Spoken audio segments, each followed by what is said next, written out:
So I started Taoti. Taoti is actually an acronym for the art of the internet. And I started this really basically out of a scholarship competition back in 1996, before there was much of an internet. And the long and short of it is that I started building websites. I won this scholarship competition and started building websites for school and kind of kept doing it the whole way through college to pay for school. Took on a life of its own. I was actually a pre-med major back in the day. And so I more or less dropped out of med school to pursue this full time, much to my parents' chagrin. And here I am, almost 24, 25 years later, still doing what I started off doing. So I didn't get up one morning and have this grandiose plan to start the company. It wasn't really a decision. It just kind of happened. And it grew very organically since then.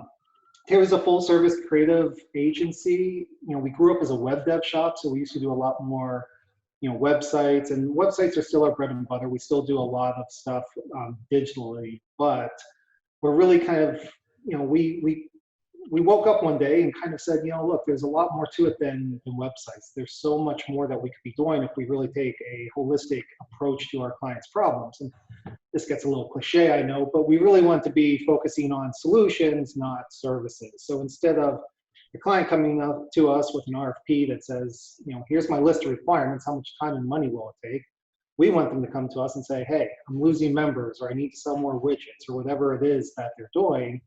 How can you guys help us do that? And so really it becomes a lot more about strategic communications, because at the end of the day, everything we do, we've got an audience that we're appealing to, and we're trying to get them to do something, either believe in something or not believe in something, or buy something, or vote some way, or support a cause, or whatever it is. Everything that we do fundamentally has to, that proverbial cut through the noise, where you're trying to get them to pay attention to our message more so than all the other messages that they're constantly bombarded with. So talk to me about that transition from web developer to, what would you call it, a strategic design partner or something like that? Well, and we basically call ourselves a creative agency these days. And so the nice part is that in some ways we've done a lot of the hard stuff. It's not easy to build a production house where you execute and really build out all the solutions. There's a lot of shops out there, frankly, a lot of big, world-renowned shops that are really good at coming up with the ideation, the concept, the strategies, the designs, whatever, and then they farm out the production and the execution of that stuff. We keep it all in-house, and so we come up with both the ideas and the strategies, but then we actually execute that ourselves. And so it gives us tighter control over the process, over the customer experience, quality control, obviously, but more importantly, it really lets everyone involved in the production contribute to the idea itself, because the reality is you don't start off at the beginning of the project with everything worked out. The ideas happen, and frankly, the innovation comes when people, through every step of the process, whether it's a project manager or developer or UX designer, all the different people that touch a project have ideas along the way. And by having it all kind of within the same methodology, the same production process, we're able to basically capture those ideas as they come. It's not like we just send out a specification, get it built, and bring it back in. We can kind of foster that innovation along the way. Right. And so at some point, you as a CEO, you had an epiphany or an idea or something where you're like, we need to be a little bit more than a web dev shop. How do you make that transition? Like, do you first talk to your team? Is it about selecting the right clients? Is it about redoing your website? Like, how do you actually get that idea to sort of make an impact in the world? It happened there was a pretty kind of delineated mark about, 3 or 4 years ago. And like I said, almost 100% of our business was building really Drupal and WordPress websites is what we cut our teeth on. And we looked at some of the really interesting projects out there, the things that were truly, people who were really innovating, really coming up with interesting things. And we're like, there's more to this industry than building websites. And a website is very much one of the bigger tools in our toolbox, but it's a means to an end. And so there's nothing that we can do just from a website point of view, usually, that is going to solve all the problems of our clients. So not that we can solve all the problems, but when a client comes to us, as I said earlier, we really want to focus on what's keeping them up at night? What are their goals? We like to say what moves the needle for them, because once we know what that is, and we know what is really going to create that meaningful and measurable impact, we can focus our sites there. And yes, usually a website is a part of our deliverable because everything we do is so digitally intertwined these days. But there's more to it than that. There could be a branding component. Maybe they have a messaging or a reputation issue that needs to be dealt with. Maybe So even internal processes sometimes we get into. And even though we don't really bill ourselves as an internal change agent, there have been plenty of projects where we've gone in and we've advised on restructuring departments and personnel and everything else to have that net effect on the overall output that the organization is trying to convey. And it's been really successful. And so just by making sure that we're being a little bit more high level, a little bit more, kind of 30,000 foot view in our approach and our solutions has been really beneficial to what we're able to accomplish. I'm sort of trying to imagine the nightmare that this created for your marketing and sales team. Like, is the starting point someone that comes to you with a problem like, hey, or does the problem sound like, hey, I need a new website, and then you have to sort of pull on that thread until you kind of, well, why do you want a website? And then at some point you get to, well, we're losing members, and you're like, aha, all right, so that's the problem. Then you backtrack from there. Like, do people come to you with, hey, I'm losing members, or did it come to you with, hey, I need a new website, and then you need to get to, I'm losing members? It's definitely a little bit of both. And I have to say, it's as we continue to grow and evolve, we get more and more of the latter, the people who come to us with a problem as opposed to an RFP for a new website. And again, building websites based on RFP that's still the bread and butter around here. And so we often do that, but you're exactly right. We get our foot in the door because we're established, we're good at building websites, we know how to do that well, we have a good reputation for doing it, so that's what we get hired to do. And then we spend as much as 30-40% of the entire project really focused in on those early stage processes of discovery and design and ideation and design thinking. That process in general has been really valuable for us. And so once we get into those types of conversations with the stakeholders, because now we've been hired, the contracts are out of the way, sales is out of the way, we're not really kind of distracted by some of that stuff anymore. We can have honest conversations with the clients, and we figure out that there's so much more to it than just the website. And so yes, we often say we back our way into some of these other different services that we provide, because we get hired to do the website, and by the time we're done, we may have done a whole brand overhaul, a messaging overhaul, video production, augmented reality, whatever it is. It all kind of stems often from those initial kind of web projects. So more and more, as we do build up that book of business, people see us for those other service lines too, and start hiring us for that more directly, which is of course great for us. So at first it was probably like this really intricate dance of, I'm going to deliver this website to you, but you're gonna enjoy working with us. You're gonna trust us a little bit more. And then at some point, when I feel the timing is right, I'm gonna open up hey, I think there's a bigger problem, but now you have the sort of moral permission to get into that, versus if you try to do that too early and they see you as a web shop and you're trying to have a strategic conversation, be like, what are you talking about? I just hired you to do a web. So there's got to be a lot of psychology involved there, and sort of imagining it's you. Yeah, there absolutely is. And one of the things that, from a sales point of view, frankly, when it comes to web development, geez, we've got, 800 projects under our belt. It's easy. I don't want to say it's easy for us to sell websites. Sales is always an ongoing challenge, but we know how to do that well. And we've got the book of business that it's very easy to convince a client that we're capable and experts in what we do, because the work speaks for itself. But, for example, let's say we're going to build an augmented reality app.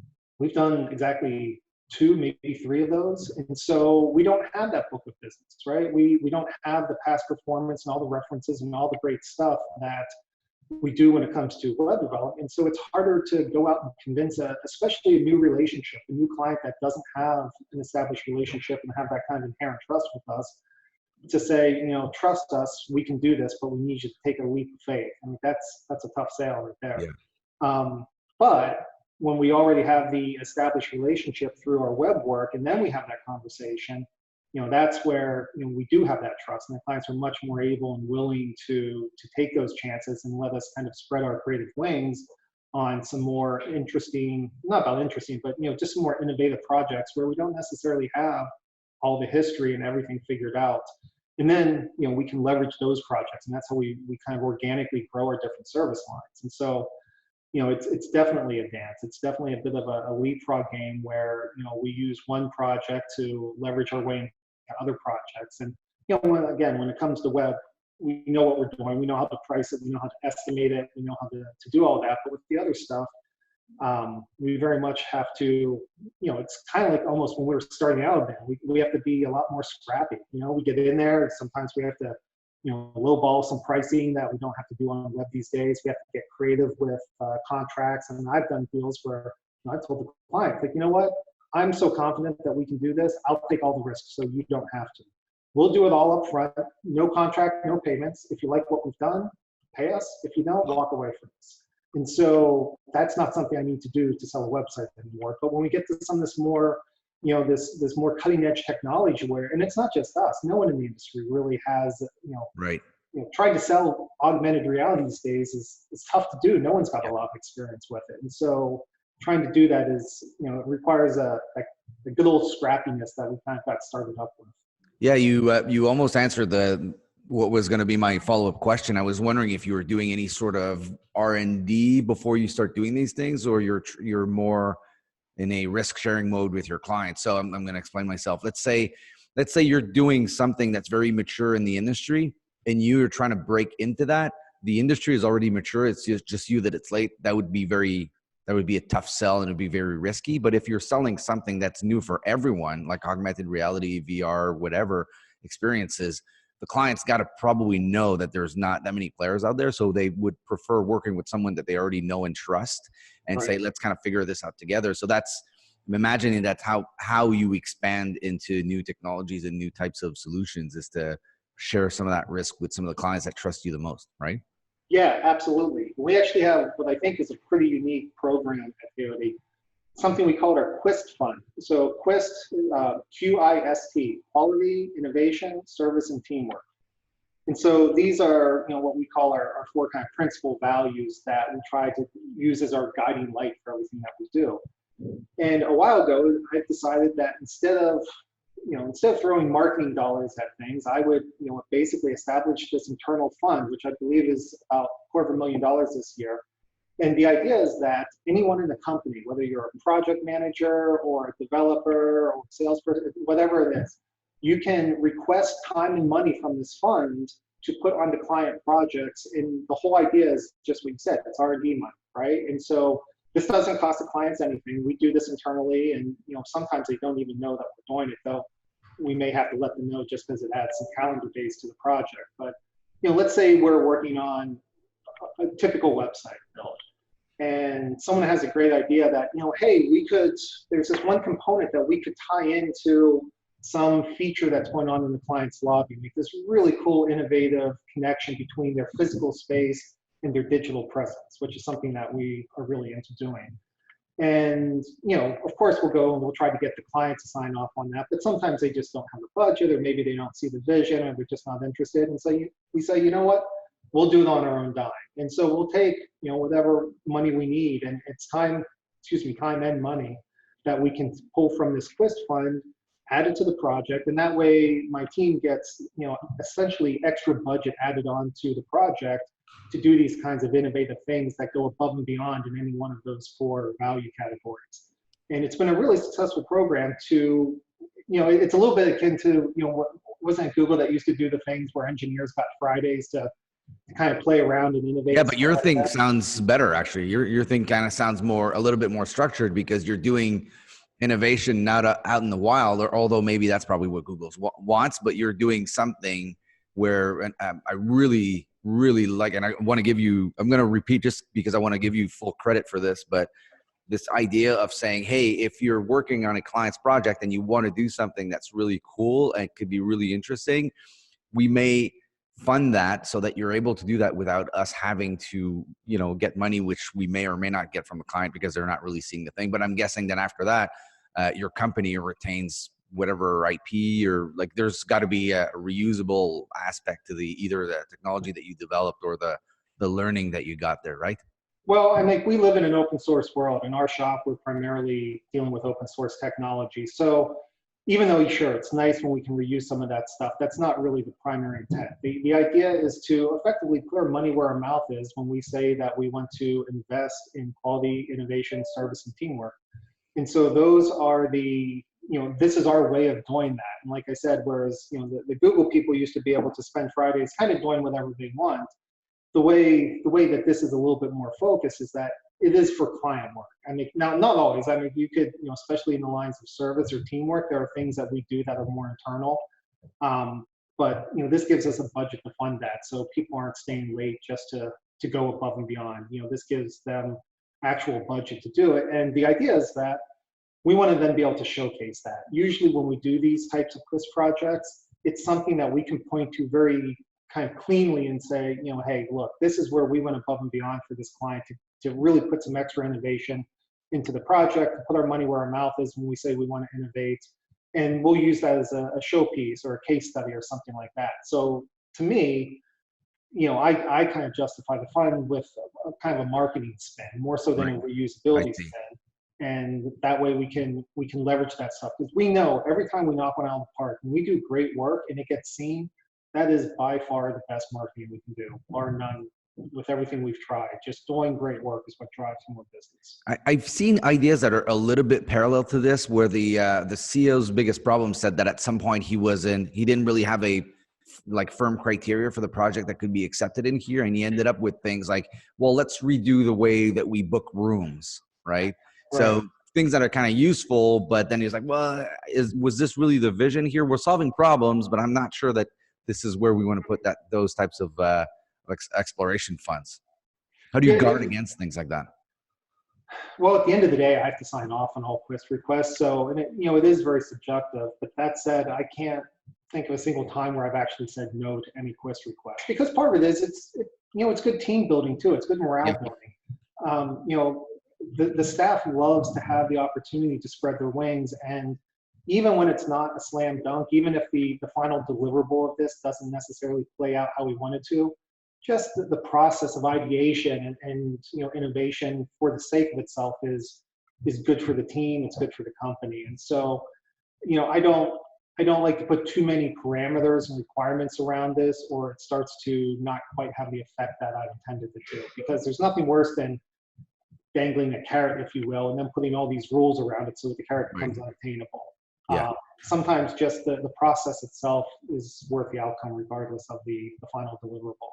What do you think of the hackathon format? A lot of companies will be like, hey, today and for 48 hours or 3 days or through the weekend, work on anything, present on Monday, work 24 hours a day. I see you smile already. It's funny because we do a global retreat. Our team is kind of spread out throughout North and South America. And so we bring all those people in once a year for a week-long, retreat week, essentially. And we've talked about doing, and we treat it more like a conference. There are different sessions. You can sign up for things. There are things going on in the evening, things going on during the day. It's a great week. And one of the things we thought about doing was exactly what you're talking about, some sort of overnight hackathon. Logistically, logistics aside, because it is when you've got people who have spent 20 hours on a plane to get here and then you're asking them to stay up all night, that's tough. But that issue notwithstanding, the problem I have with, not that I have a problem with hackathons, but that doesn't really embody the process that we're selling, frankly. We're big into design thinking, this kind of process by which, we don't have the plan from day one, right? We go in and we really try to look at things from different user perspectives and really kind of approach all of our projects from a very empathetic point of view, really kind of try to put ourselves in the shoes of the users and the audience and people who really are trying to accomplish things. And that takes time, it takes conversations. And when you're just talking about banging out code, maybe a hackathon works where your parameters are more clearly defined. But that's usually not the case with how we do things. It's a much more kind of intricate, frankly, intimate process by which we're really getting to know both the clients and their users and their needs. And it doesn't really happen in a 48-hour format.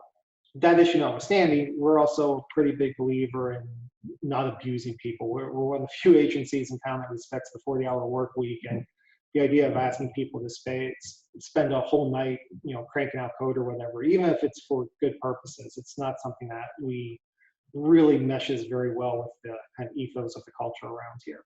That's I think would be interesting. It's just, it's logistically difficult to do, and because there are some people that just can't pull it off. They have families or whatever, and we don't want to, in the interest of keeping it all very inclusive, we don't necessarily want to just turn it into a thing where only certain people can even realistically do that without a little hardship. Right. And I think there's one thing that I've come to realize is there's a big gap between hacking something together in 24 to 48 hours that kind of looks like it works and actually, taking it all the way to the finish line. And sometimes that little part has a lot of importance and learning in it. Like Right. here's a good fake UI that shows how cool it would be to do X, Y, Z, but actually getting it through, by the door. So I like your approach. I really like it more than hackathons. And I think what I've seen too is that hackathon sometimes pleases the sort of younger generation, but you get people that check out that are a little bit more seasoned, a little bit more experienced from a business standpoint. They're like, I want to participate into something that actually has a chance to make it. Otherwise, like, why are we doing this? And it kind of feels like we're just getting everyone to work for free. Going to be, Right. working 48 hours nonstop. And here are some Red Bulls. And there's something about it that just feels a little crooked to me. I have a hard time Well, with it. and you're right. I mean, there's definitely a generational difference in perceptions too. Because I've got a wife and kids at home. I don't want to spend 2 solid days here, cranking out whatever it is. It's not how we do things. I don't find it terribly productive. Our projects last 6 to 12 months usually, so we're not going to truly accomplish anything that is in the normal line of what we do in 48 hours anyway. And while I can foresee a situation where you're focused on a very narrow problem, coding takes time. And no matter how simple it is, there's a process to it, and, at least at the level that we're playing at. And so it's really not about individuals just sitting down and putting the headphones on, drinking the Red Bull, and barreling through. It's a much more collaborative process than that. Again, I can see a place for it. I'm not against it. I'm just saying it's not something that I think is necessarily fits within our culture, really within the kind of stuff that we do. Right. Well, that's it for my question, Brent. I thank you so much. You've been super generous with all your stories. I really appreciate it. Like a lot of these conversations, sometimes I have to spend a good 10 minutes just getting people to break down and stop telling me that they have laser focus and that nothing's in there, like standing in their way. And so I Right. appreciate these conversations where people become authentic really, really fast and really easily. So thank you so No, much. my pleasure. It's been a great conversation for me too. Cool. All right. Take care, man. Yep. Thanks. You too. Take care. All right.